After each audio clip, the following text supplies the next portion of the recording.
Muy buenas tardes a todos. Bienvenidos a nuestra segunda transmisión en vivo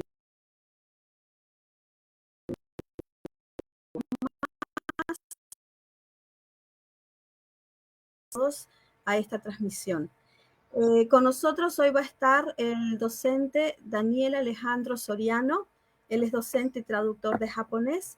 Así que le vamos a dar la bienvenida porque él es el protagonista esta noche. Le damos la bienvenida a él. Muchas gracias. Hola, Daniel. Muchas gracias. Buenas noches, Flor. ¿Cómo estás? ¿Cómo te va? Bien, bien, Bueno, todo bien, con un poco de frío. bien Y frío. agitado. ¡Upa! Contame dónde estás. Contame dónde estás, porque si tenés frío. Bueno. No, yo estoy en la provincia de Buenos Aires, en la ciudad de Castelar, de donde soy oriundo. Sí, por acá está fresco, no me quiero imaginar por allá. Sí.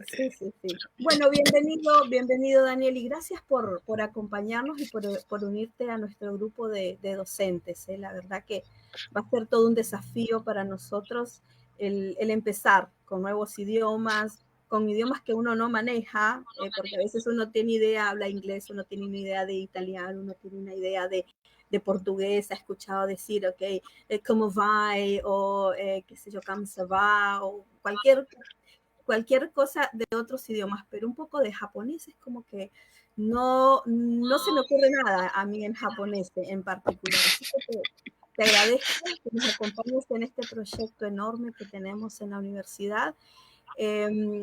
Tengo una pregunta, si me dejas hacerla.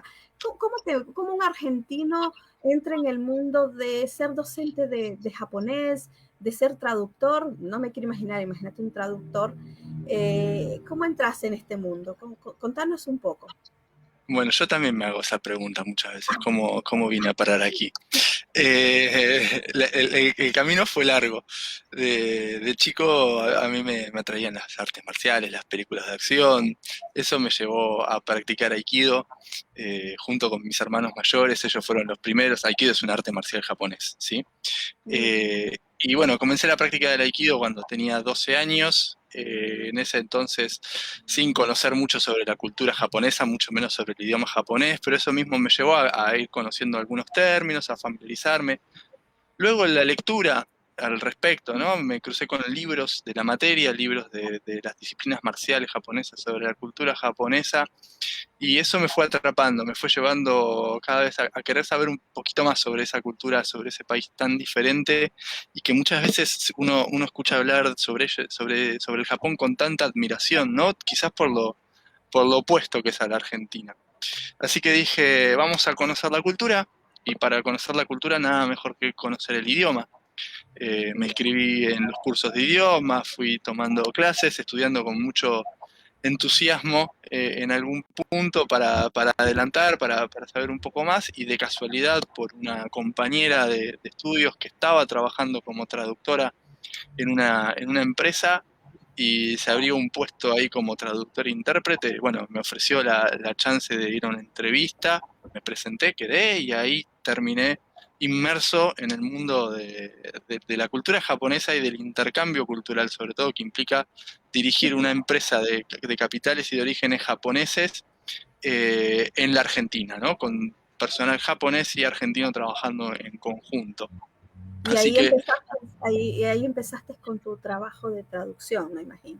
Sí, así es. Ya había estado incursionando un poco desde el momento en el cual el alumno quizás había tenido la oportunidad de explicarle a algunos compañeros algunos temas, de que la profesora me brindara espacios para ponerme al frente de una clase, o sea que ya venía trayendo por un lado el lado de la docencia, y por otro lado me perfeccioné y me arraigué en el idioma con la traducción.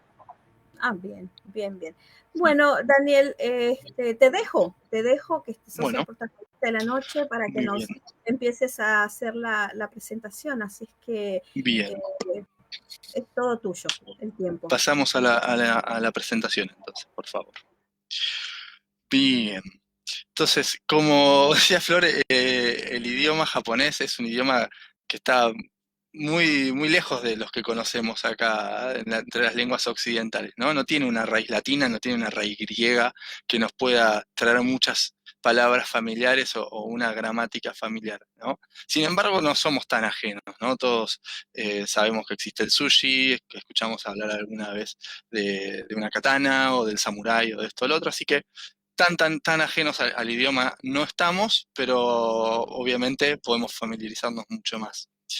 Eh, Quizás la primera pregunta que uno se plantea cuando habla de un idioma que precisamente resulta tan distante desde lo geográfico, para empezar, es ¿y para qué quiero estudiar ya japonés? Bueno, desde una respuesta de una perspectiva más zen, ¿sí? Lo que sugiero es, primero que nada, sacarse de la mente el pragmatismo, el hacer para algo, ¿no? El tener un beneficio tangible, ¿sí? Lo primero es el placer. Si yo quiero, si a mí me gusta, si me da curiosidad el japonés, bueno, entonces si tengo una oportunidad, ¿por qué no aprovecharla y familiarizarme más con el idioma? ¿Sí? Eso me va a permitir también aprender cosas nuevas, ¿sí? Eso nunca está de más, ¿sí? Imagínense cuando aprendan, ¿sí? Que la palabra no era harakiri, sino harakiri, y que no se dice Toyota, sino que se dice Toyota, ¿sí? Van a poder ser el alma de la fiesta, en cualquier fiesta, cuando ustedes digan, no, pero no se dice Toyota, se dice Toyota, y van a perder muchos amigos ahí. Pero no, van a poder aprender cosas nuevas, ¿sí? Van a enriquecerse. Me escucho Me escucho en eco. Ahí está, bien.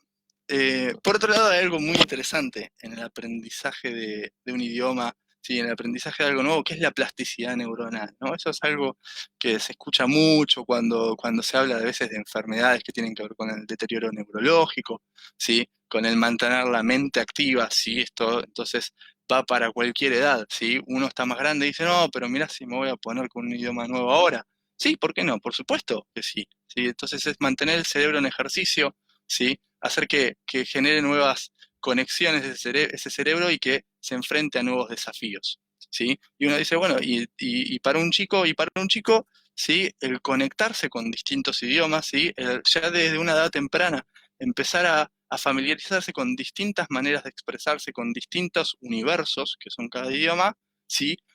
Le flexibiliza, ¿sí? La mente, el pensamiento, ¿sí? En los idiomas y ayuda a que luego les sea incluso más fácil aprender otros, ¿no? Vemos esa gente que desde pequeños son políglotas y cada vez saben más idiomas y uno dice, ¿cómo hacen? Bueno, ya una vez que uno sabe 3, 4, 5, 6 idiomas, aprender otro nuevo es más fácil. En cuanto a oportunidades profesionales, laborales o académicas, siempre hay, ¿no? Depende qué le interese a uno, en qué área esté uno. Yo tuve la suerte de tener una oportunidad profesional con el idioma japonés y encima en mi país. Solamente tuve que irme a 60 kilómetros de mi casa y no darle la vuelta al mundo. ¿Sí? Entonces no es imposible, ¿no? No hay que descartar la posibilidad de que más adelante, aún sin haberlo buscado, de repente se me presente algo en donde yo puedo usar el japonés para trabajar, ¿sí? No necesariamente ser traductor, no necesariamente dar clases, quizás en una cuestión de investigación académica, ¿sí? O quizás simplemente por tener trato con alguna empresa o algún cliente o algún proveedor o lo que fuera. ¿Sí? Entonces, oportunidades siempre puede haber en un mundo como el que vivimos ahora. Un mito que hay que descartar de plano es la idea de que el idioma japonés deriva del chino, ¿sí? No son idiomas emparentados al 100%, ¿no? No es que los chinos se mudaron un día a Japón y ese idioma fue evolucionando hasta lo que es el japonés. No, son idiomas que no comparten aspectos gramaticales, no comparten aspectos fonéticos, ¿sí? Hay un montón de cosas que no comparten, ¿sí? Que nos hacen dar cuenta que no es un derivado, ¿sí? No un derivado directo del chino. Podrá tener su parentesco, pero no es un derivado, ¿sí?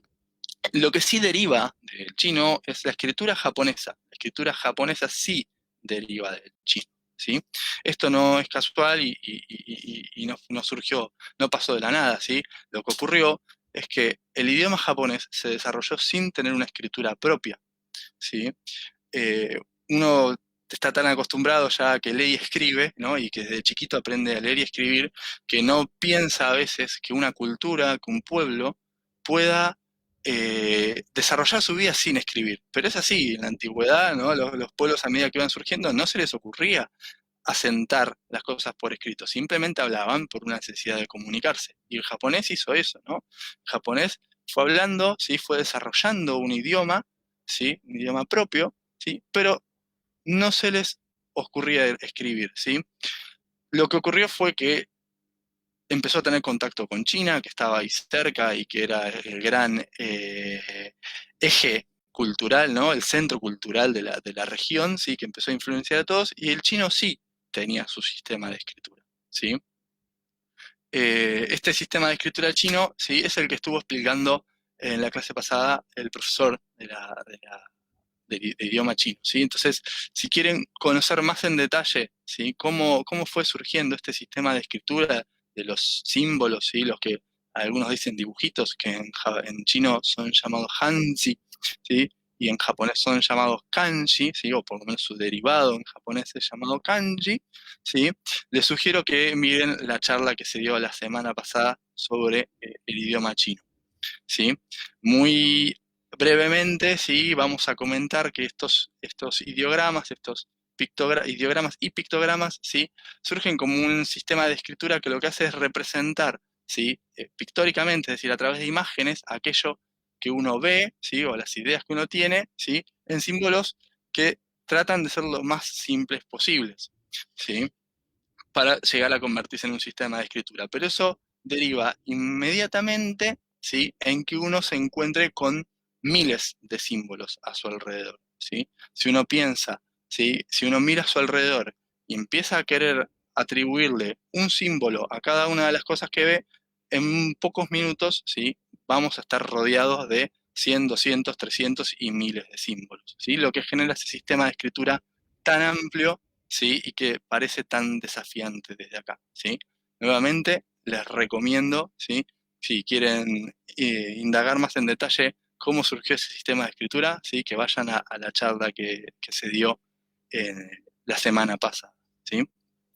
Mientras tanto, si van surgiendo dudas, preguntas, los invito a ir asentándolas en el chat, que eso lo vamos a ir respondiendo cuando hayamos terminado la presentación. Bien. Entonces, este sistema de escritura, ¿sí? El de los kanji, que podemos ver acá, ¿sí? Eh, lo que hace es representar una idea, ¿sí? Representar una idea a través de un dibujo. Bien. Esa idea, ¿sí? Ya es un concepto manejado, por ejemplo, en el caso de esta idea, la idea de arriba, ¿sí? La idea de aquello que está arriba. Sí, es un concepto que, por supuesto, los japoneses ya tenían en su vocabulario, ¿sí?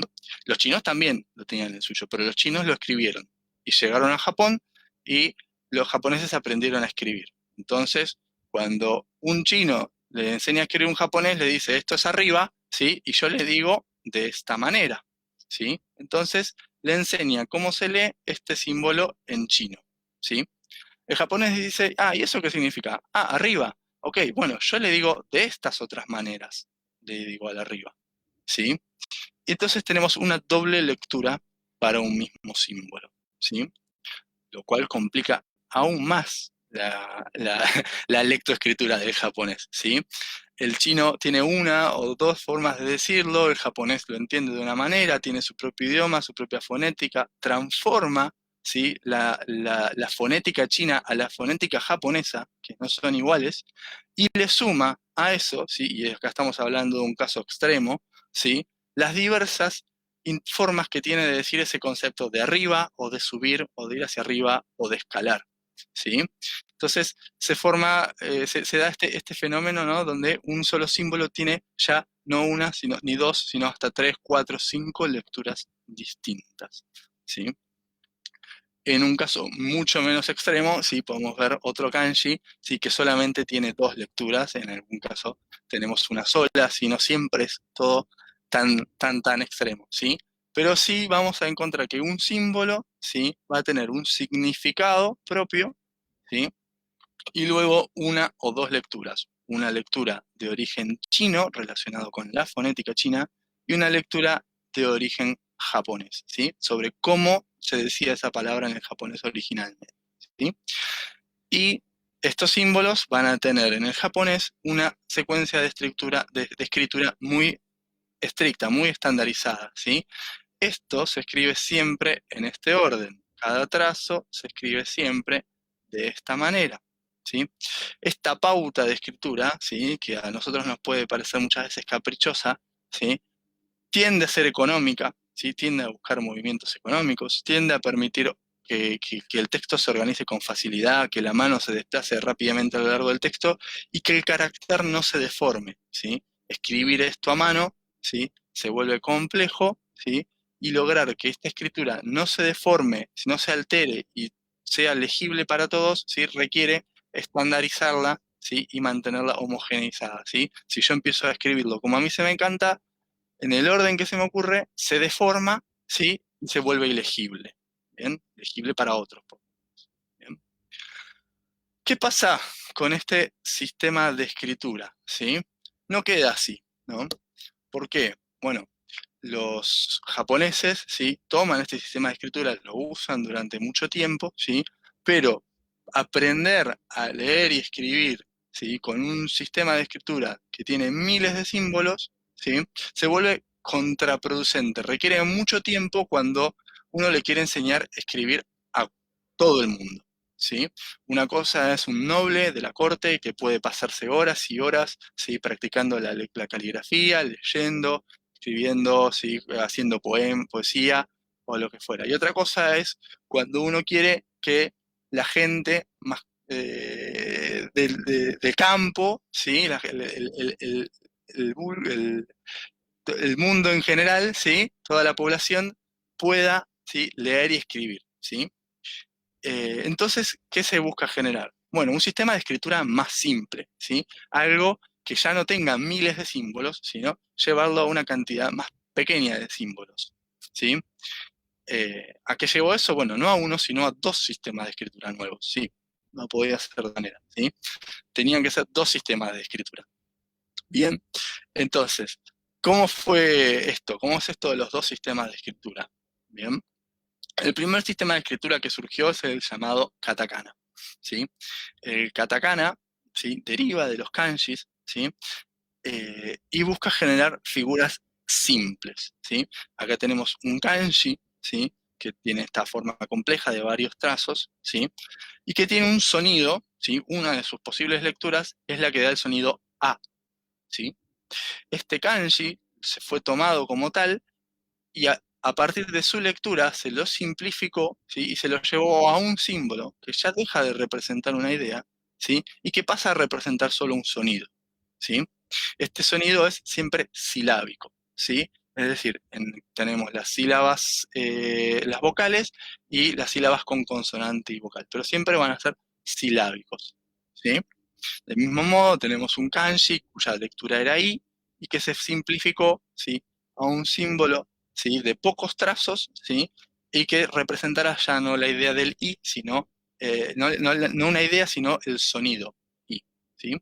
Este desarrollo se dice que fue de la mano de monjes budistas, y eso no es casual, ¿no? La religión tiende a querer transmitir sus enseñanzas a todos, ¿no? Entonces, para que todos pudieran acceder a las enseñanzas de Buda, ¿sí?, se buscó simplificar el sistema de escritura para que los sutras, ¿sí?, los cánticos budistas, ¿sí?, las lecciones, ¿sí?, que traían los monjes budistas pudieran alcanzar, ¿sí?, a todo el pueblo, ¿bien? Y no solo a ¿no?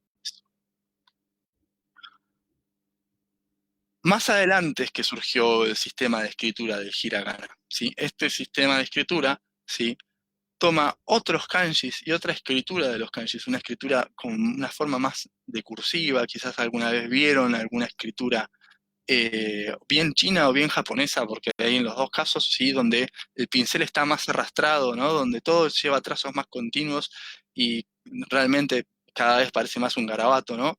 Uno no tiene la menor idea. Incluso a veces uno conociendo la escritura le cuesta mucho llegar a leer eso porque es una cursiva muy estilística, muy enfocada en lo bello más que en lo caligráfico y en lo legible, ¿sí? Bueno, de un sistema de escritura similar a ese surge este otro sistema de escritura que es el de los hiragana, ¿sí? Los hiragana, ¿sí?, replican los mismos sonidos que los katakana, ¿sí? Tenemos dos sistemas de escritura que dicen lo mismo, ¿sí?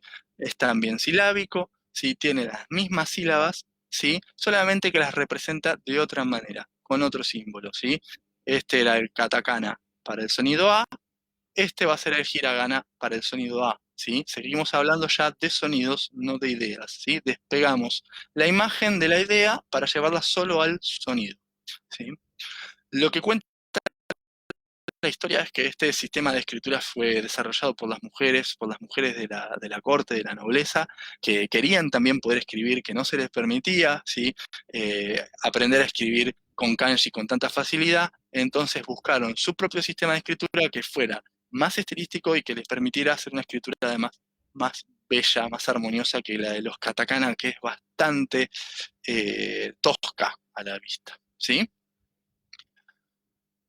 Estos dos silabarios, entonces, que van a darme los mismos sonidos, ¿sí? Tienen 46 grafemas básicos, es decir, 46 símbolos básicos, ¿sí? Que son estos que vemos acá, ¿sí? Estos son los 46 del hiragana y estos son los 46 del katakana, ¿sí? Hay unos 61 sonidos derivados que tienen que ver con dígrafos, con sonidos, ¿sí? Que se forman uniendo dos símbolos, ¿sí? Con algunas alteraciones fonéticas, ¿sí? Que nos va a dar un total de 107 símbolos en cada uno, 107 hiraganas, 107 katakana. Es decir, 107 símbolos que dan 107 sonidos, otros 107 símbolos distintos que dan los mismos 107 sonidos, ¿sí? Y esa es la totalidad de sonidos del idioma japonés, ¿sí? Si el otro día en la charla de chino se hablaba de que el chino contaba de 400 sonidos nada más y que eso era poco, ¿sí? Bueno, acá tenemos un cuarto, así que tenemos muy pocos sonidos, ¿no? Uno cuando mira, ¿sí? Los silabarios y ve tantos simbolitos, tantas letritas que representan sílabas, ¿sí? Dice, che, pero qué complicado que nosotros tenemos un alfabeto con 27 letras nada más. Bueno, pero con esas 27 letras, ¿sí? Las podemos combinar de muchas más maneras, ¿sí? De lo que se logra con el japonés, ¿sí? El japonés tiene muchos menos sonidos. Muchos menos sonidos implica muchos más homófonos, muchas más palabras que suenen igual, ¿sí? Eh, Últimamente me pasa que algunos alumnos me dicen, no me gusta esto porque suena todo igual, me suena gaga, me suena guagua, ¿qué pasa acá? Y no, bueno, son simples coincidencias del idioma, ¿sí? Como nosotros tenemos nuestros sonidos, nuestras palabras que suenan igual y que significan cosas distintas, o que suenan parecidos y significan cosas distintas, y que el acento y lo otro, ¿sí? Lo mismo pasa con el japonés, ¿sí? Tenemos muchos homófonos, ¿bien? Espero que vayan dejando algunas preguntas en el chat, en los comentarios, ¿bien? Vamos a seguir hablando un poco más sobre la fonética, ¿sí? Sobre los sonidos, ¿sí? El japonés tiene 5 vocales, ¿sí? Al igual que el español comparte esas vocales, las ordena distinto, ¿sí? El ordenamiento que le va a dar va a ser A, I, U, E, O, pero la pronunciación de las vocales va a ser la misma que el español. Eso nos facilitó mucho, ¿sí? A los hispanohablantes el aprendizaje del japonés, ¿sí? Ya no hay que aprender vocales nuevas, ¿sí? Va a haber una sola consonante que tenga entidad propia, ¿sí? Que va a existir por sí misma y va a poder pronunciarse, que es una consonante de carácter nasal asimilable a la N nuestra del español, ¿sí? Entonces va a ser el sonido N, ¿sí? El que vamos a poder conocer como consonante pura, ¿sí? El resto de la fonética del japonés va a estar dado por una secuencia que va a ser siempre consonante vocal, ¿sí? Cada símbolo que nosotros veamos va a estar representando una secuencia de consonante más vocal, ¿sí? La regla general, ¿sí?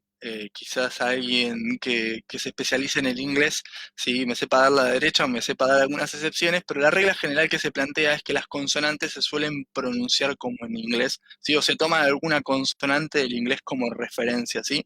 ¿Por qué? Porque el japonés tiene algunas consonantes que no existen o no son propias del español, ¿sí? O bien tiene algunas consonantes que en el español podemos pronunciar de 2 o 3 maneras, ¿sí? Y que en japonés tenemos que seguir solo una. Bien. Entonces, ¿sí? Si yo les digo que las vocales son como en el español, ¿sí? Y las consonantes son como en el inglés, ¿sí? Acá en este cuadro de doble entrada, yo ya puedo decir consonante más vocal, ¿sí? La primera fila no lleva vocales, no lleva consonantes, ¿sí? Van a ser las consonantes, las vocales puras, A, I, U, E, O, ¿sí? Y luego vamos a tener, ¿sí? Filas que me van a dar sonido consonante más vocal, ¿sí? Entonces pueden ir probando suerte, ¿sí? A ver cómo suena esto, ¿no? Este sonido, ¿sí? Suena como K, ¿bien? Que sigue como Ki, Ku, Que, Ko, ¿sí? El sonido siguiente no va a tener muchas dificultades, ¿sí? Vamos a encontrar solo alguna variación en la segunda fila, ¿sí? Vamos a tener Sa, Shi, Su, Se y So, ¿sí? Y de esta manera, con un simple cuadro de doble entrada y con unas pocas reglas, podemos sintetizar toda la fonética japonesa, ¿sí? Entonces, no va a ser difícil aprender a leer, no va a ser difícil aprender a pronunciar el japonés, ¿sí? Simplemente vamos a tener que aprender, ¿sí? La escritura y la lectura de unos pocos símbolos nuevos, ¿sí? Y recordar, ¿sí? Algunas pocas excepciones, ¿sí? Dentro de las familias, ¿sí? Pero no vamos a encontrar muchos desafíos realmente en la fonética, ¿sí? Bien. Pasando a los hiraganas. Eso, muy bien. ¿Por qué tenemos dos silabarios, sí? O cómo es que subsisten y que conviven dos silabarios, ¿sí? Bueno, el japonés les ha dado dos usos distintos a estos silabarios, ¿sí? Con el paso del tiempo se estableció que el hiragana iba a ser un sistema de escritura que acompañara, ¿sí? A los kanjis, ¿sí? Para la generación de las palabras y del habla estrictamente japonesa, ¿sí? Entonces, ¿dónde van a aparecer los hiraganas? En las desinencias de los verbos, en las desinencias de los adjetivos que también se conjugan, ¿sí? En las partículas, ¿sí? Que son elementos muy importantes de la gramática japonesa y de los que vamos a hablar un poquito, ¿sí? Y nos van a servir también para escribir guías fonéticas, es decir, para poner con los kanjis y decir, este kanji se lee de esta manera, ¿sí? Entonces, cuando yo veo una palabra japonesa, voy a encontrar un kanji, ¿sí? Que la encabeza, muchas veces, no siempre, se escribe con kanji, y muchas veces, no siempre, ¿sí? Una desinencia, ¿sí? Una continuación que va siempre escrita en hiragana, ¿sí? Entonces, de esta manera, ¿sí? Yo conociendo la lectura del kanji, ¿sí? Que es yasumimasu, acá hay un error, ¿sí? Yasumimasu, ¿sí? Y voy a poder decir, ¿sí? La desinencia sí se lee por fuera, ¿sí? Lo mismo aquí, ¿sí? Aquí tenemos un verbo que es yasum, ¿sí? Acá tenemos un error en la transcripción al alfabeto romano, ¿sí? Lo mismo en los adjetivos, ¿sí? En los adjetivos voy a encontrar una desinencia que se escribe en hiragana, ¿bien? ¿Cuál va a ser el uso que va a tener el katakana? Bueno, el katakana va a tener un valor más fonético, estrictamente hablando, ¿sí? Va a usarse para todo lo que sea más por su sonido, ¿sí? Que por su significado o por su valor, ¿sí? Gramatical, ¿sí? Entonces, ¿dónde vamos a encontrar katakana? En los extranjerismos, que tiene cada vez más el japonés. Va adoptando muchas palabras de afuera, ¿sí? Va tomando palabras del inglés como la palabra bus, ¿no? Que convierte en basu, ¿sí? Para decir colectivo, ¿sí? Va a usarse mucho en las onomatopeyas, que el japonés tiene muchísimas onomatopeyas con las cuales se habla, ¿sí? Se usan en el habla cotidiana, ¿sí? Para los nombres propios, por supuesto que también se va a usar, sobre todo para los nombres propios de aquello que es extranjero, ¿no? No para los nombres propios japoneses, ¿sí? Sino para los nombres de personas, de países, de lugares, todo lo que venga de afuera, ¿sí? Que tiene ya su nombre, ¿sí? Lo voy a escribir en katakana, ¿sí? Lo voy a escribir en katakana llevándolo a la fonética japonesa, ¿sí? Ajustándolo a las normas y a los sonidos que existen en el japonés. Por ejemplo, el japonés no tiene un sonido de L, ¿sí? Por lo tanto, mi nombre no termina en L, si lo escribo en katakana, sino que termina en la sílaba ru. Entonces pasa de ser Daniel a ser Danieru, ¿sí? Que es una adaptación, una aproximación del japonés, ¿sí? Al sonido original de esa palabra, ¿sí? Del mismo modo, ¿sí? El nombre de nuestro país, Argentina, ¿sí? Va a ser una derivación, ¿sí? De la voz inglesa en realidad de Argentina, ¿sí? Entonces vamos a tener la palabra Argentin, ¿sí? Para decir Argentina, ¿sí? Que es una aproximación a lo que suena la palabra en inglés, ¿sí? Bien. Otra cosa que nos vamos a encontrar, ¿sí? Cuando veamos un texto en japonés es lo que es el romaji, lo que se llama en japonés romaji, que son los caracteres romanos, las letras romanas, ¿sí? Su uso principal en un texto puramente japonés va a ser el de presentar siglas, ¿sí? Que sean ya sea de entidades o de cosas japonesas o extranjeras, ¿sí? Pero cuando hable de siglas, obviamente lo voy a hacer con el alfabeto latino, con el alfabeto romano, IBM, World Health Organization o lo que fuera, ¿sí? También se puede usar, ¿sí? Para romanizar, para escribir con el alfabeto latino, palabras japonesas, ¿sí? Para eso hay distintas escuelas, distintas metodologías sobre cómo transcribir tal sonido o cómo transcribir tal otro sonido, ¿sí? La realidad es que como hay variedad y como las letras, o mejor dicho, como las letras romanas no fueron creadas para transmitir los sonidos del japonés, ¿sí? Eso genera que haya alteraciones cuando lo trato de escribir en el alfabeto romano. Entonces, siempre es mejor evitarlo, siempre es mejor el japonés escribirlo en japonés, ¿sí? Y guardarse el alfabeto romano para las siglas y demás. Bien, continuando.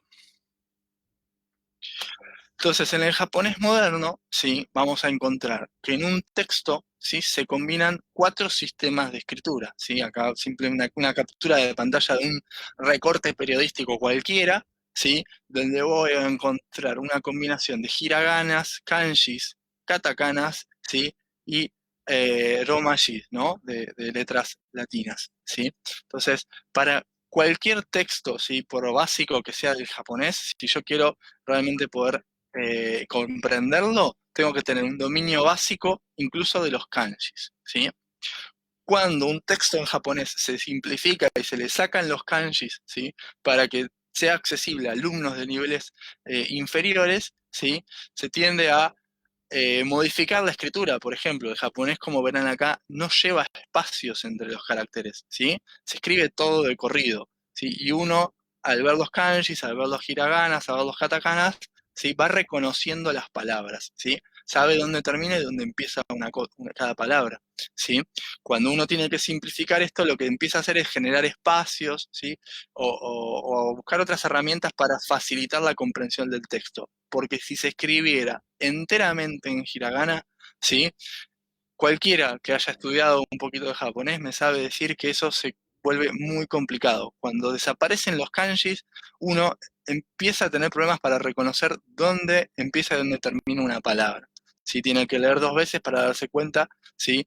Dónde empieza y dónde termina cada cosa. Por eso es que los kanji, ¿sí? A pesar de ser algo que parece tan cuesta arriba, tantos símbolos, ¿sí? Tan diferentes y tan difíciles de leer y de escribir, siguen teniendo valor, siguen teniendo importancia, ¿sí? Porque tenemos muchas palabras muy parecidas en japonés en su fonética, pero que se van a distinguir a partir del kanji.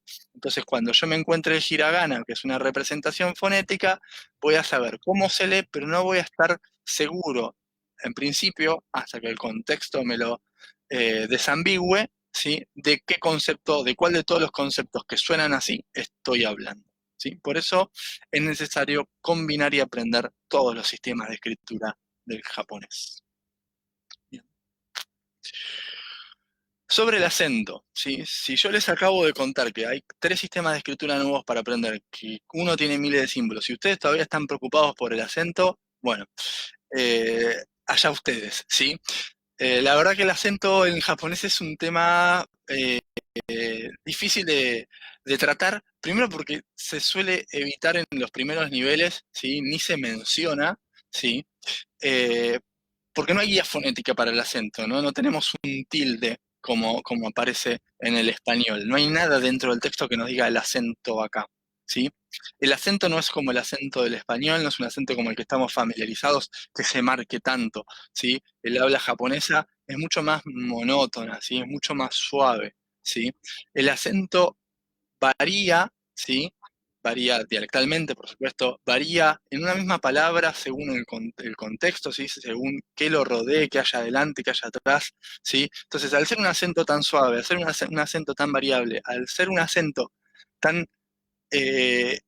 difícil de explicar, porque para representarlo gráficamente hay que alterar el texto y ponerle líneas y cosas que van más allá, ¿sí? Entonces, no se suele trabajar, ¿sí? Y no es algo que se enseñe proactivamente en los primeros niveles, sino es algo de lo cual el alumno deba preocuparse inicialmente, ¿sí?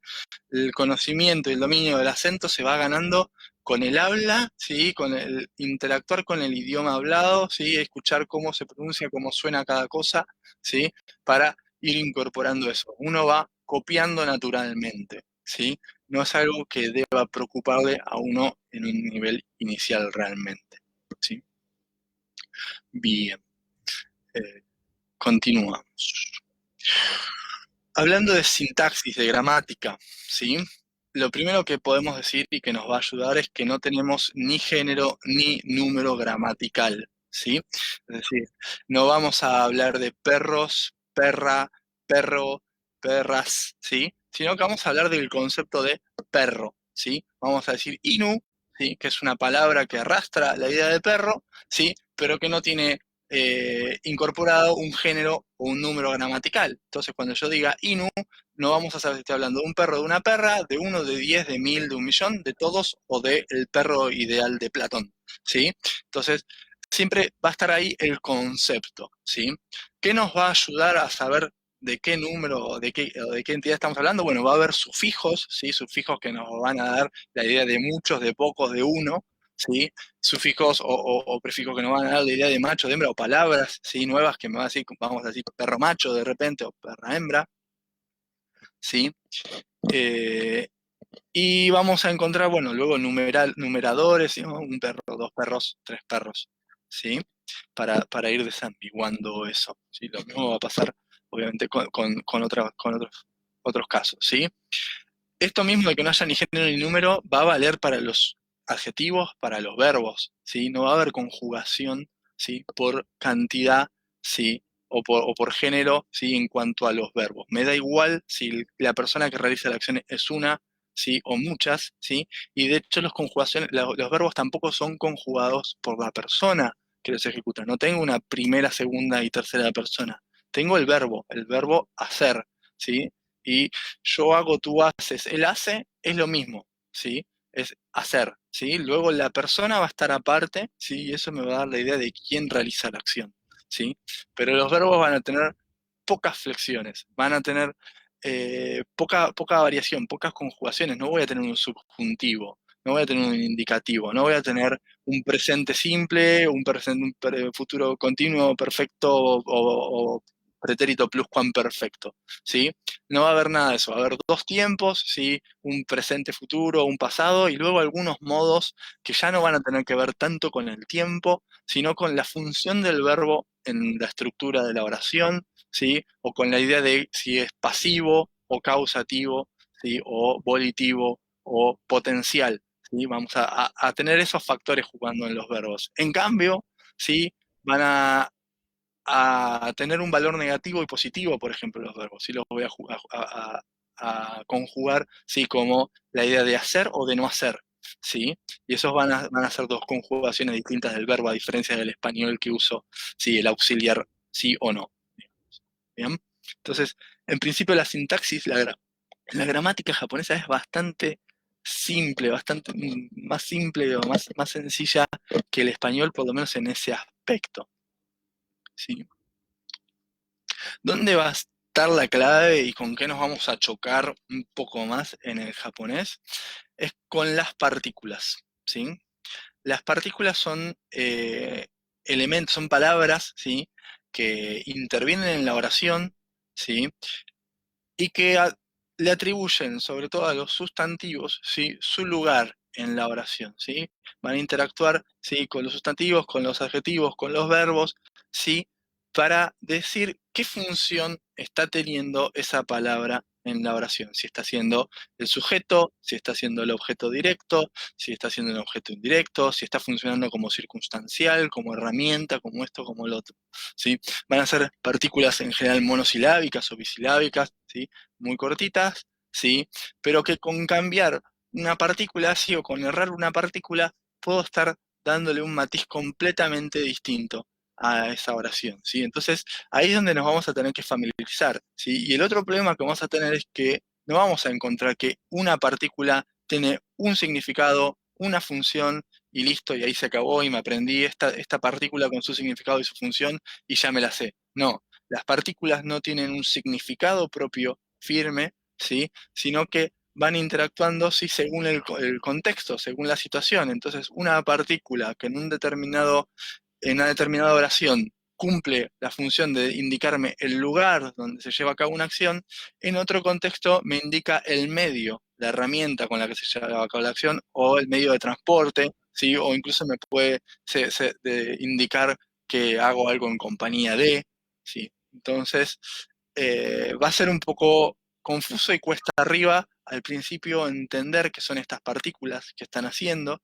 ¿sí? Pero como dijo una alumna mía, ¿no? El japonés es como palabras sueltas, ¿no? Y las partículas son las que las van encastrando, ¿sí? Las van poniendo en su lugar. Entonces, quizás esa idea siempre ayuda un poco. Decir, bueno, yo tengo un montón de palabras sueltas, ¿sí? Con estas partículas, ¿sí? Voy a formar el encastre, ¿sí? Y voy a darle sentido a toda esta secuencia de palabras, ¿sí? Por ejemplo, ¿no? En una oración simple, ¿no? Jaja ni presento o moraimashita, ¿sí? Jaja madre, presento del inglés present, ¿no? Regalo, ¿sí? Moraimashita, ¿sí? Recibir, ¿sí? Entonces, recibí un regalo de mamá, ¿sí? En realidad, yo acá tengo el verbo, ¿sí? De recibir en pasado, en positivo, ¿sí? Su objeto directo que es presento, ¿sí? ¿Cómo sé que es el objeto directo? Bueno, porque tengo esto acá, que es la partícula o, ¿sí? Que me indica que esta palabra que está delante es el objeto directo del verbo, ¿sí? Con el que esté interactuando, ¿sí? Y del mismo modo la partícula ni, ¿sí?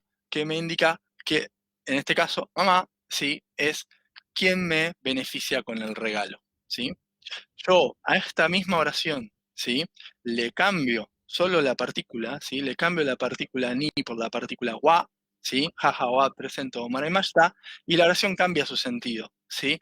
Mamá recibió un regalo, mi madre recibió un regalo de otra persona, ¿sí? Ya no soy yo el beneficiario, es mi madre, ¿sí? Entonces, con tan poco, ¿sí? Las partículas hacen muchísimo, ¿sí? Y por eso va a haber que aprenderlas bien y aprender a usarlas. Bien.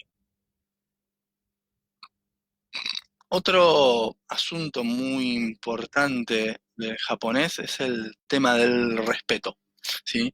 Que es algo por lo que creo que muchos, ¿sí? Conocemos, ¿sí? Es algo que muchos tenemos en cuenta siempre del Japón, ¿no?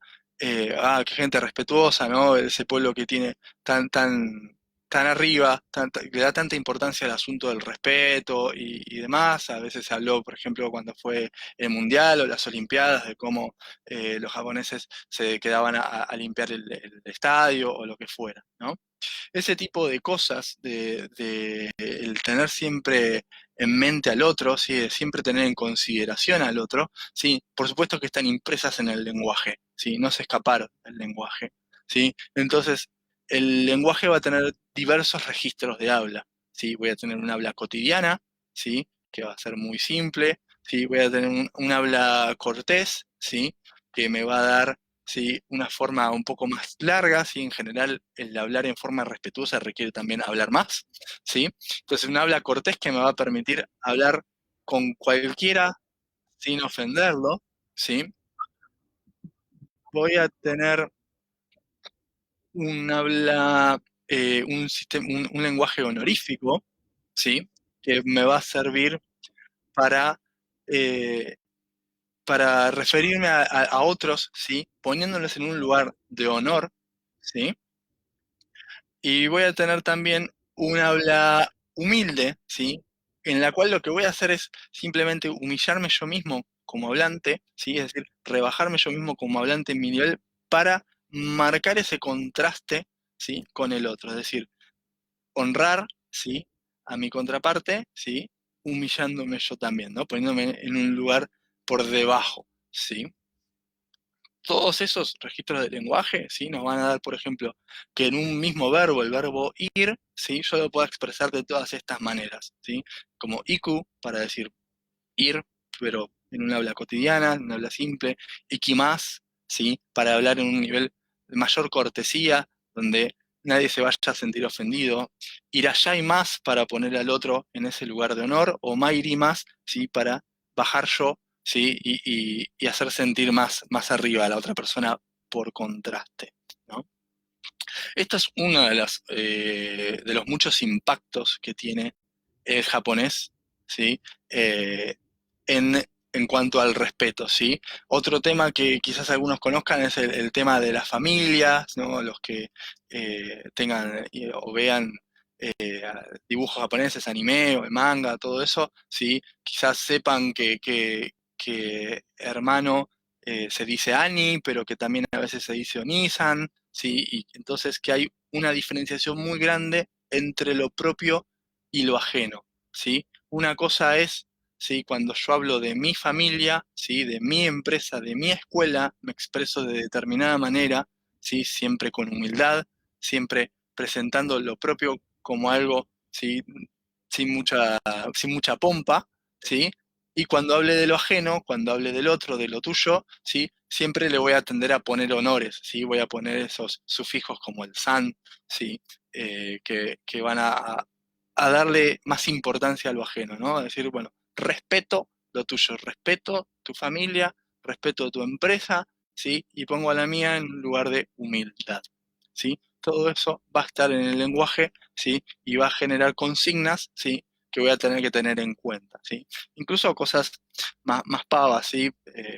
Por ejemplo, en determinado uso de vocabulario, como decir un adjetivo como el adjetivo shousu, que quiere decir ser hábil, ¿sí? No suele aplicarse a uno mismo, ¿no? Uno no se presenta a sí mismo como hábil, como capaz en, ¿no? Y si a uno lo elogian y le dicen, ah, sos muy hábil, ¿sí? Te va muy bien, sabes mucho japonés, ¿sí? Uno no dice gracias, ¿no? No, uno dice, no, todavía falta mucho, ¿sí? Todavía me falta, ¿sí? Y de esa manera siempre se pone en un lugar de humildad, ¿sí? Eso está en el lenguaje, ¿sí? Y se aprende, ¿sí? Todas esas normas de cortesía, ¿sí? Que van a marcar la vida japonesa. Bien.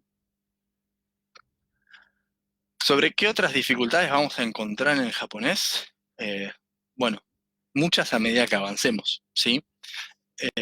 Nos vamos a encontrar, por ejemplo, con sufijos de conteo, con que hay maneras diferentes de contar si cosas, según sean largas y finitas, o pequeñas o grandes, que no voy a contar igual a los animales pequeños que a los animales grandes, que voy a tener una forma de contar casas, una forma de contar las plantas de un edificio, o copas, o lo que fuera.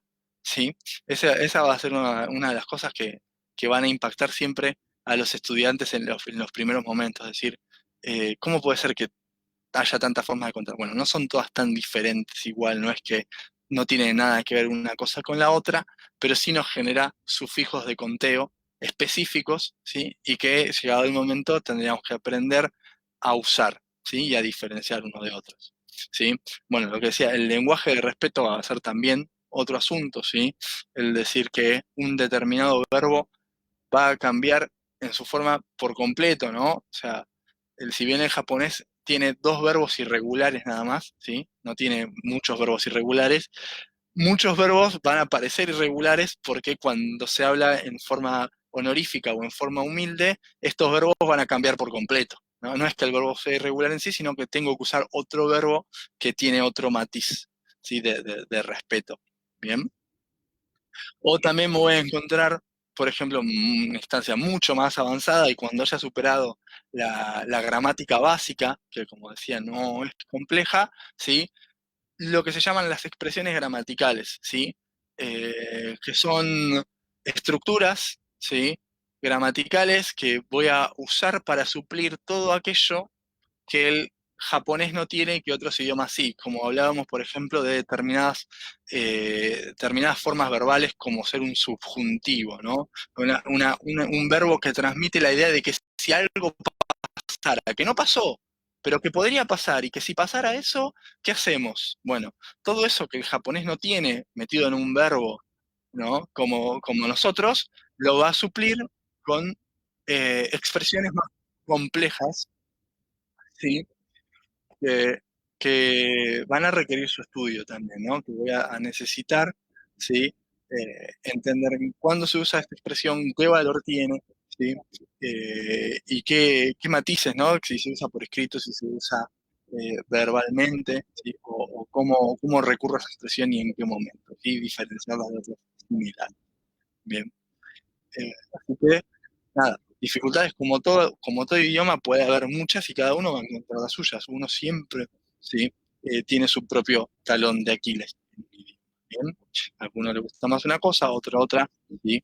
Pero todo se aprende, todo se puede llevar adelante, todo se puede superar, ¿sí? Si me preguntan claves para aprender japonés, bueno, la primera tiene que ver con horas de estudio, como todo, y la segunda va a ser más horas de estudio, ¿sí? Eh, Cuanto más pretenda llevar yo adelante el idioma, más horas de estudio voy a necesitar. Si yo quiero aprender un poquito nada más y quedarme ahí, sí, va a ser una cosa. Si yo quiero llegar rápido a un nivel muy avanzado, voy a necesitar muchas horas muy concentradas, ¿sí? Pero lo más elemental para mí tiene que ver con la distribución de las horas de estudio, ¿sí? Siempre insisto en que no tiene mucho sentido tomar una clase un día, ¿sí? Dejar pasar 3 o 4 y luego querer ponerse 6 horas en un solo día a estudiar todo, ¿sí? En el camino el cerebro dejó de lado muchas cosas, ¿sí? El cerebro no tiene espacio ilimitado, ¿sí? No va a guardar cualquier cosa que uno le presente, ¿sí? Si uno se pone a tratar de hacer memoria de todo lo que le pasó en la vida, dejó muchas cosas olvidadas, ¿sí? De todo lo que aprendió, dejó muchas cosas olvidadas, ¿sí? El cerebro selecciona, esto lo uso, lo guardo, esto no lo uso, lo desecho. ¿Sí? Con el japonés, con los idiomas, va a pasar lo mismo, ¿sí? Nuestro cerebro va a decir, esto que me acaban de meter a la fuerza durante 2 horas, ¿sí? ¿Lo estoy usando todos los días? No, no lo estoy usando, listo, lo desecho, no me sirve para nada. ¿Sí? Si recién en una semana o en dos el cerebro se vuelve a encontrar con eso, ¿sí? Ya está, ya a esa altura ya lo tiró, ¿no? Entonces se va a negar a incorporarlo, ¿sí? Yo tengo que decirle al cerebro, no, esto lo vas a usar todos los días, ¿sí? 10 minutos aunque sea, 15, 20 minutos, lo que pueda. Busco un hueco, pero en este espacio, ¿sí? Le recuerdo al cerebro que eso lo tiene que seguir usando, ¿sí? Y de esa manera se va a resignar, ¿sí? A que eso lo tiene que tener a mano, que eso lo va a tener que seguir usando y lo tiene que guardar, ¿sí? Para eso sirven las horas de estudio, ¿sí? Para mantener todo fresco, los conceptos frescos. ¿Bien? Otra cosa importante en el aprendizaje del japonés tiene que ver con el escribir a mano, ¿sí? Con todos estos sistemas de escritura, esto de tener 3 sistemas de escritura, y en particular uno tan complejo como el del kanji, con tantos símbolos, ¿sí? La única forma realmente efectiva de aprenderlo es escribir a mano, ¿sí? Eso ejercita la memoria motriz y nos obliga a repasar el orden y el sentido de los trazos, ¿sí?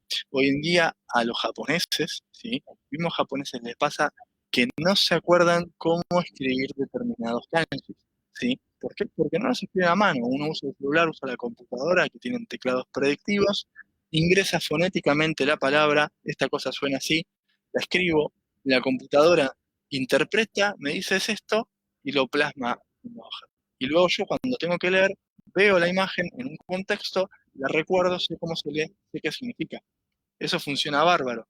El problema es cuando en la abstracción me dicen, ¿cómo se escribe esta palabra? Bueno, yo me acuerdo el sonido, me acuerdo el significado y tengo una idea de cómo se escribe, como si yo les dijera, ¿cómo es un elefante? Y ustedes dicen, tiene una trompa, tiene orejas grandes, ¿sí? Y patas redondas, una cola chiquita, pero no saben cómo ordenarlo, ¿no? No se acuerdan si la trompa iba adelante o atrás de la oreja o pegada a la cola. Entonces, pasa una cosa similar con los kanji, ¿sí? Uno muchas veces se acuerda de la estructura general, pero si le dicen escribilo y uno no lo escribe a mano cotidianamente, no va a recordar cómo escribirlo. Lo va a leer, lo va a escribir en la computadora y demás. Pero para fijar la escritura tiene que ser la práctica manual cotidiana. Bien. Otra cosa en la que insisto es en el enfoque en las partículas, ¿sí? Que es algo que no tenemos mucho en el español, quizás, o no lo tratamos como tal y no lo vemos de esa manera, ¿sí? Pero como decía, ¿no? Como atribuye, como influye mucho en el significado y en el valor que van a tener las palabras dentro de una oración y no tienen un significado propio, si uno domina las partículas, ¿sí? La gramática se vuelve más simple, ¿sí? Hay muchos ejercicios, ¿sí? Por ejemplo, en exámenes, ¿no? Donde aparecen palabras desordenadas y uno tiene que ordenarlas. Bueno, la clave para poder ordenar esas palabras es, más allá del significado, las partículas, ¿no? ¿Cómo combino esto? Si esta palabra tiene esta partícula asociada, bueno, está cumpliendo esta función, ¿sí? Bueno, ¿y eso dónde va en la versión acá? ¿Sí? Y de esa manera puedo organizar el texto, ¿bien? Bueno, y por último, lo que insistía sobre distribuir el estudio, ¿no? No tratar de romperse la cabeza en unas horas un día, sino hacerlo por algunos minutos quizás, pero que sea diario, ¿sí? Que nuestra mente se vea obligada a practicar eso a diario, ¿sí? Sobre todo cuando uno no tiene un contacto obligado con el idioma más allá del propio estudio, ¿sí? Yo tuve la suerte de experimentar el- con el idioma durante 9 horas por día, 5 días a la semana, ¿sí? Fue muy intensivo, ¿sí? Y eso me permitió llevarlo a arraigar el conocimiento, ¿sí? Si uno no tiene más que el estudio o lo que pueda de repente chatear con alguien esporádicamente, ¿sí? Por una aplicación, ¿sí? Lo que va a necesitar es contacto a través de texto, a través de audios, o de lo que fuera, ¿bien? eh, Poder se puede, ¿no? Yo soy la prueba viviente, aquí estoy, empecé de cero, ¿sí? Y hoy, bueno, tengo toda esta experiencia, ¿sí? Todo esto para contarles sobre el japonés. Así que cualquiera puede hacerlo, ¿bien? Eh, el curso, ¿cuándo va a estar comenzando? El martes 31 de agosto, ¿sí? El martes 31 de agosto vamos a tener la primera clase, ¿sí? de los cursos, ¿bien? Y aquí tienen, ¿sí? Dejo un ratito esta pantalla por si alguno no tiene el contacto, ¿sí? O no sabe por dónde consultar o inscribirse, ¿sí? Les dejo un minuto para para que puedan tomar nota o sacar una captura de pantalla, ¿sí? Puede ser lo más rápido. Bien, con esto ya vamos terminando la parte de la presentación y vamos a estar pasando a las preguntas en breve. Bien, bueno, muchas gracias a todos, como arigatou gozaimashita, ¿sí? Por su atención, por su tiempo y espero que haya algunas consultas por ahí dentro de lo posible desafiantes. Bien, bueno.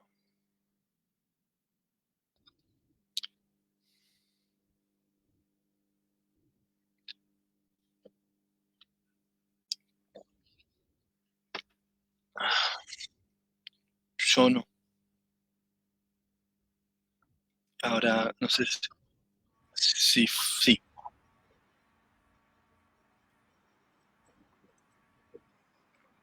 Bueno, muchísimas gracias nuevamente a todos por estar. Y ahora vamos a pasar a las preguntas. A las preguntas. Daniel, Muy ¿estás bien. por ahí? Sí. Sí, estoy aquí, estoy aquí. Sí, estás como frisado, ¿viste? Estás como que te frisaste Ok. y pasaste Y como que toda la presentación frisado, pero bueno, por lo menos te ves. es por el frío, es por el frío. Bien, bien, por el frío. Perfecto. Sí, sí, se frizó. ¿Qué pasó? Se frizó, por favor. Bueno, muy bien la presentación.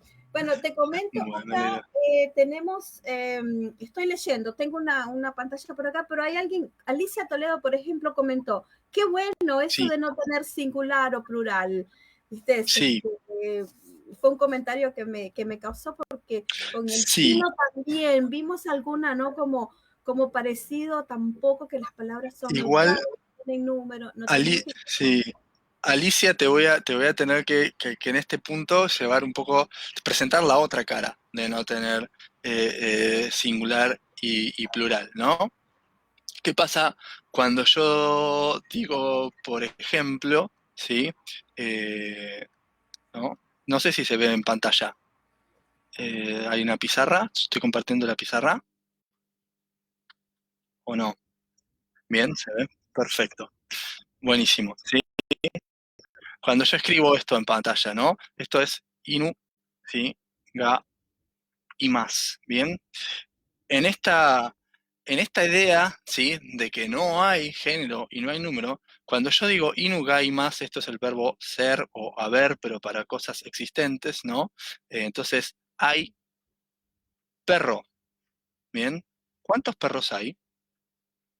Puede haber uno, puede haber 10, puede haber 100. O sea, esto está muy bueno desde la parte de la gramática, de la sintaxis, del estudio, que lo simplifica, pero cuando yo tengo que traducir, y esto lo digo por lo que me ha pasado, ¿sí? El hecho de que este inu no tenga un número, ¿sí? Y si yo no tengo más contexto, ¿sí? Bueno, yo normalmente lo, lo- lo llevo al neutro, ¿no? A lo más simple del español. Hay un perro, pero podría haber más, ¿sí? Y esto es un ejemplo muy simple, ¿no? Entonces, esa ausencia sobre todo del número gramatical, ¿sí? Va a hacer que tenga dificultades más adelante cuando yo quiera traducir sobre todo, ¿no? Diga, bueno, ok, ¿cuánto tengo de esto? ¿No? ¿Cómo hago? Bien, así que ahí tenemos una dificultad por ese lado.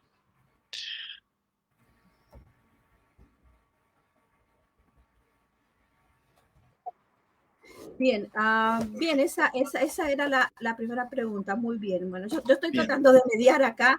Este, sí, Diego, Daniel, soy Daniel, muy mala, sí, cambio los nombres de todo el mundo. Acá está Daisy Painepan. Daisy Painepan pregunta, me interesa saber si nos vas a dar planilla para hacer y dónde comenzar a hacer los trazos de la escritura. Esa ok, es otra pregunta planilla, que bien. Entiendo que se refiere obviamente a la caligrafía y sobre todo a los hiragana y katakana, que es lo primero que se aprende de caligrafía, ¿sí?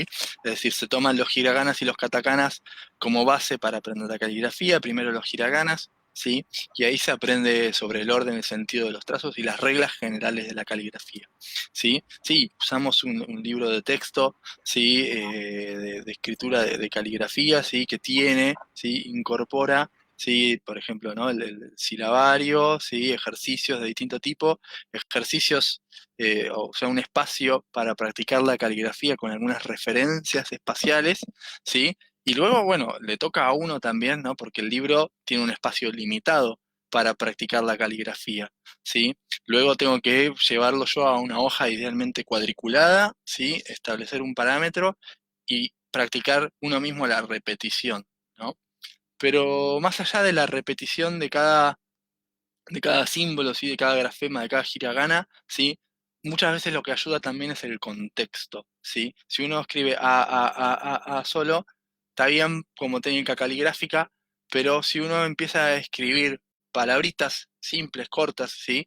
El japonés tiene muchas palabras simples, ¿sí? Con dos hiraganas, ¿sí? Tres hiraganas, ¿sí? Que no necesito saber más que los primeros 5 hiraganas para ya tener dos palabras en mi haber, ¿sí? Aoi, el adjetivo azul, y we, arriba, ¿sí? No usé todavía una sola consonante y ya tengo dos palabras, ¿sí? Que puedo usar para practicar la caligrafía y la fonética, ¿sí? Una sugerencia que yo siempre doy, ¿sí? Cuando se empieza a practicar la caligrafía es que si uno va a escribir, no haga solo el ejercicio de escritura, ¿sí? No se limite a escribir a hoy, ¿sí? Sino que asocie, ¿sí? Que obliga al cerebro a conectar lo que ve, lo que oye y el movimiento de la mano, ¿sí? Con lo que dice. Entonces, si yo escribo a, o, i, ¿sí? De esa manera, ¿sí? Voy repitiendo, ¿sí? Voy conectando, ¿sí? Las neuronas, ¿sí? Para que sepan que esto, que se ve así y se escribe de esta manera, se dice así y se oye de esta manera, ¿sí?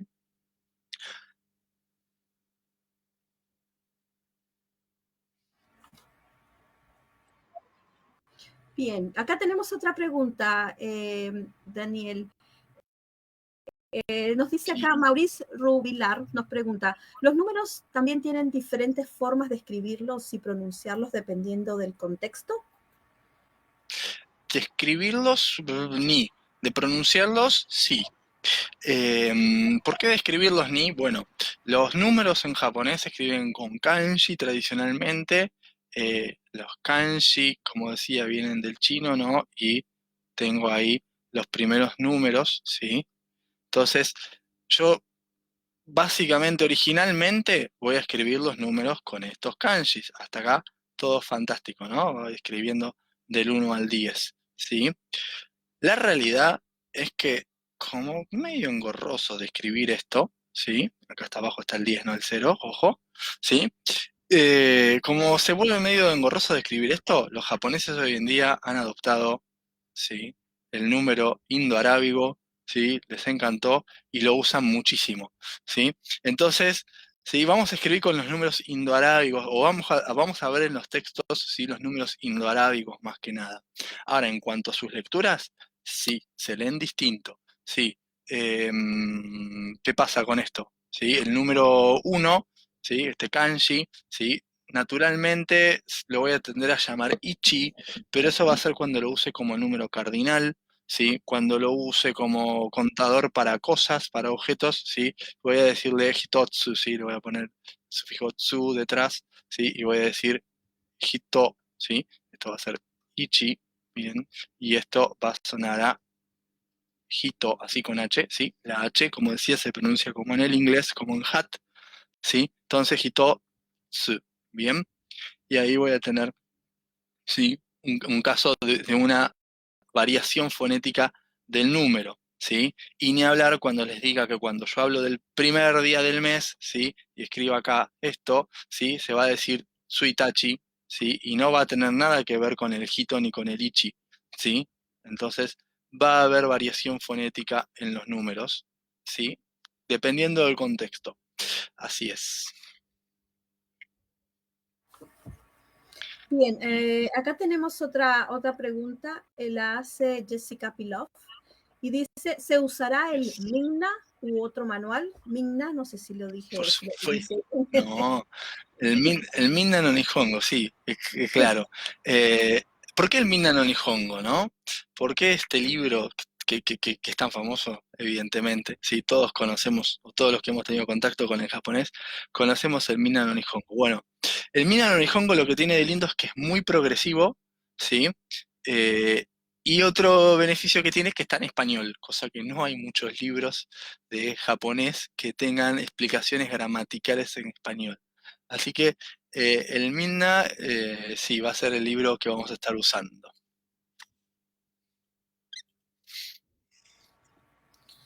Bien, después nos pregunta, tenemos acá, nos preguntan sobre los horarios.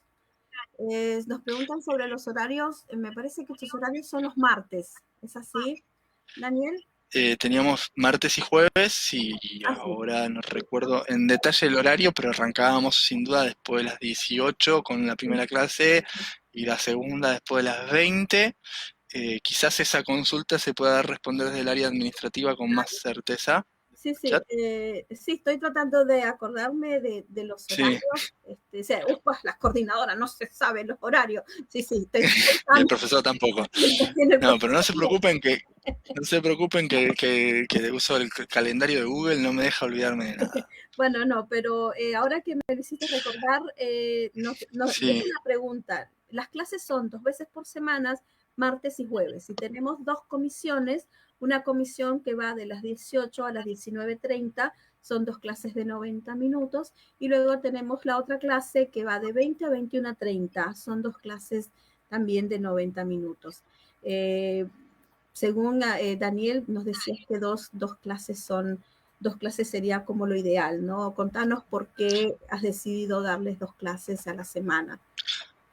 sí, bueno, un poco por esto que hablábamos, ¿no? De mantener al cerebro conectado con el idioma. El hecho de no verlo un martes y recién al martes siguiente, y si tuvimos suerte de que el alumno pudo hacer ejercicios en el medio algún día, capaz que sí, pero si no, pasaron 6 días en el medio y no supe más nada del japonés. Entonces, de esta manera, ya por lo menos tengo ahí un reflejo inmediato, ¿no? En 2 días estoy repasando de nuevo esto, ¿sí? Y nos permite también distribuir mejor la organización de la clase para poder repartir entre qué es vocabulario, gramática, caligrafía, kanji, ¿sí? Hacer un poco de conversación, un poco de audio, de escritura, ¿sí? Sí, sí. Bien, acá hay otra pregunta, la hace Matías. Dice, pregunta si el curso se divide en niveles. De ser así, iremos aprendiendo la primera forma de escribir y hablar japonés, o directamente iremos a lo que se usa en la actualidad. O sea, ¿cuál es? Me imagino que te están preguntando cuál es tu sistema de enseñanza. ¿Leí bien? Bien. Sí, bien, no, vamos por supuesto por niveles, sí. Yo insisto en arrancar por la caligrafía, no estudiar japonés con letras romanas, yo estudio japonés con escritura japonesa. Entonces, primero aprendemos lo que es el hiragana y el katakana, aprendemos a escribir y leer en japonés por completo, no los kanji, eso queda para después, porque ya es un universo más complicado, ¿sí? Pero primero hiragana y katakana. Y luego entramos bien de lleno en el vocabulario y la gramática, pero todo en japonés, ¿sí? Ya no tenemos que romanizar más nada, ¿sí? Ya no tenemos que meter el alfabeto romano más que para alguna sigla, como les decía por ahí, ¿sí? Y por supuesto, vamos avanzando progresivamente desde los vocabularios más elementales, ¿sí? Yo, tú, no sé, soy, luego ser, y los locativos y cositas simples, y luego vamos ganando conocimientos y pudiendo avanzar sobre verbos, conjugaciones, distintos tiempos, adjetivos y otras cosas, ¿sí? Entonces, vamos trabajando de a poco. Bien, hay otra pregunta más, es Eduardo Soriano. Dice, ¿existe el lunfardo también? Uf, el lunfardo, El lunfardo japonés. el, El lunfardo japonés. el el lunfardo japonés. Bueno, sí, por supuesto que existen lenguajes, formas coloquiales del lenguaje, sí, más vulgares y localismos un montón, sí, o dialectos, sí, por ejemplo, uno que es muy particular según se dice siempre es el dialecto de Osaka, ¿no? El dialecto de Osaka es muy conocido por tener muchas palabras que suenan completamente distinto a lo que uno está acostumbrado.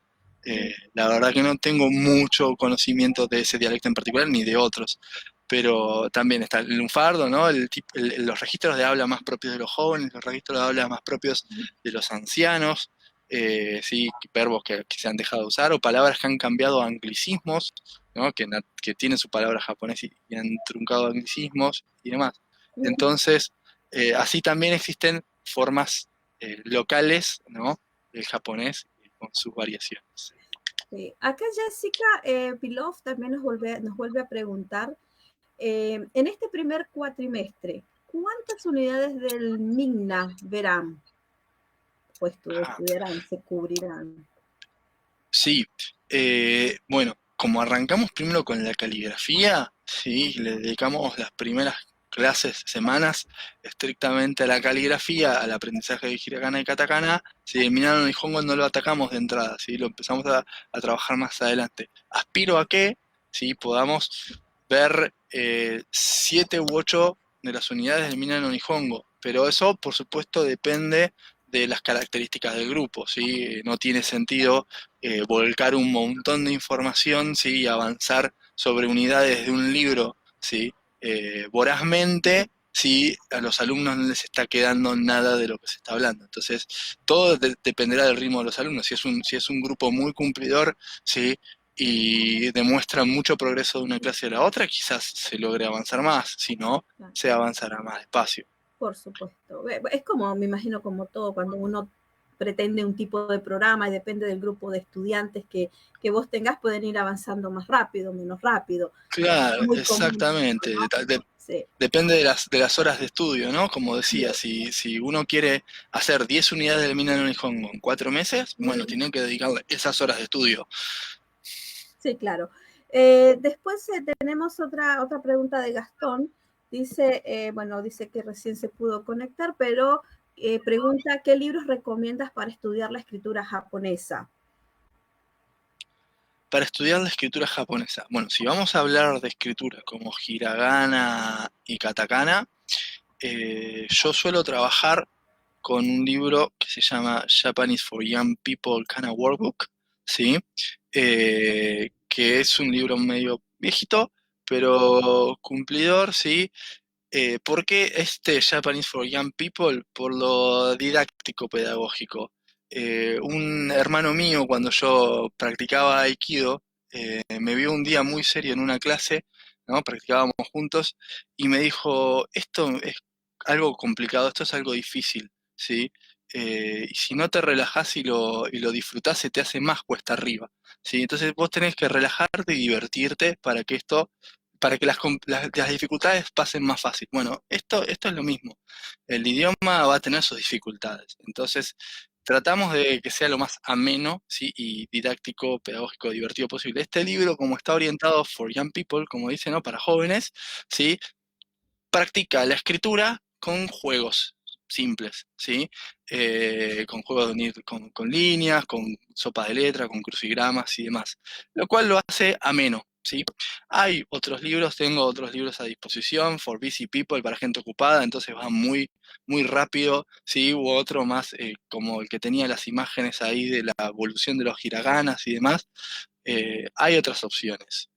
En cuanto a escritura de kanjis, bueno, también hay más fuentes, ¿sí? Uno que me gusta es uno que se llama Basic Kanji, ¿sí? Basic Kanji, luego Intermediate Kanji existe, por supuesto, ¿sí? Que son libros bien gruesos que le dan a uno inmediatamente la idea de lo abundante que es el mundo de los kanjis cuando ve el espesor del libro, ¿sí? Entonces ahí ya enseguida dice, bueno, no sé si me quiero meter con esto.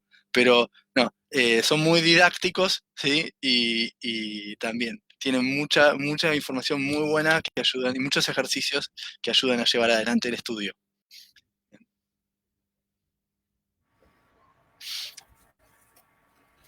Bien. Bueno, por último tenemos algunas preguntas, Daniel, que creo que son más para que las conteste yo, porque, por ejemplo, nos pregunta Walter Leal, ¿las clases serán presenciales en el 2022? No lo sabemos. Definitivamente es una pregunta que después de un casi año y medio, un poco más de pandemia y de estar la universidad cerrada por toda esta situación pandémica, la verdad no me animo a decir sí, no. Así es que veremos. Esa sería mi respuesta ante esta pregunta. Después hay otra pregunta. Quiero tratar porque hay algunas cosas interesantes que preguntan por acá. Preguntan por la modalidad, que nosotros ya hablamos, ¿no? De la modalidad 2 veces por semana, virtual, obviamente, son clases en vivo a través de Zoom. Las clases se graban, todas las clases son grabadas y después se comparten con los alumnos, con el grupo, por si acaso necesitan volver a verlas, repasar, o si alguien falta, bueno, también tiene la oportunidad de no perder una clase.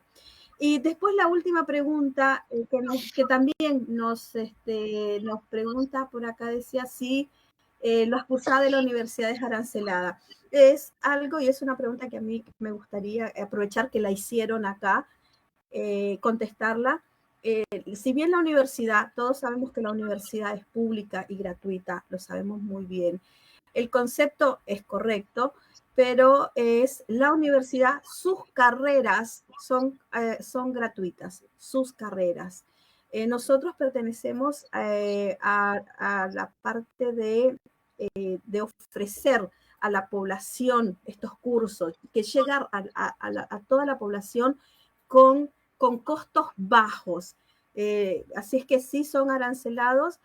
Nuestros docentes son externos, no son docentes de la universidad. Entonces, en realidad, lo que el alumno paga es lo que nosotros tenemos para pagarle al docente. Entonces, porque no somos carreras, si fuéramos una carrera, tengan por seguro que no tendría que ser arancelado.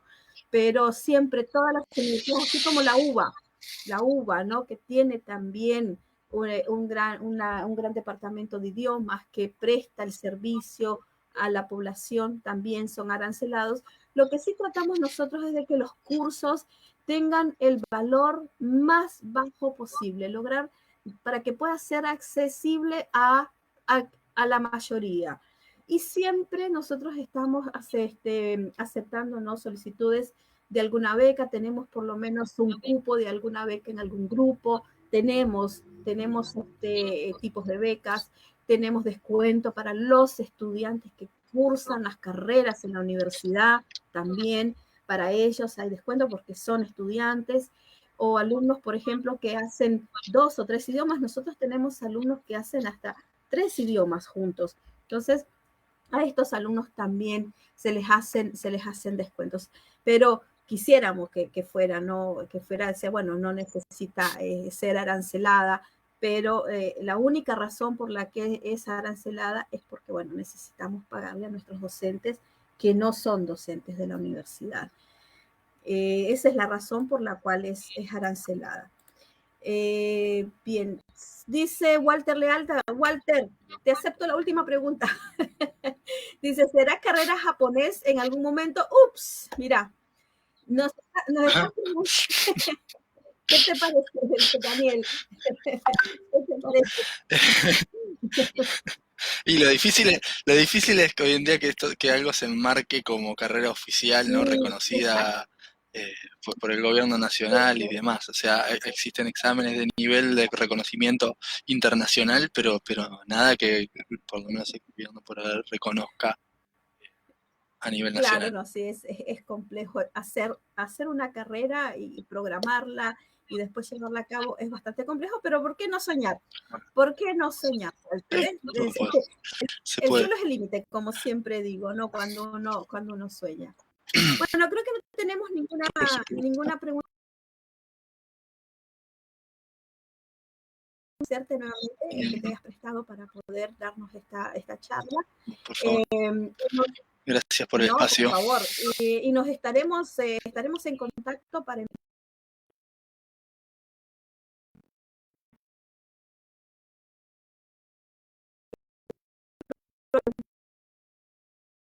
pendientes, y muchas gracias nuevamente y nos estaremos viendo. Chao. Chao, chao. Nos vemos. Nos vemos. Muchas gracias a todos. Nos vemos. Adiós.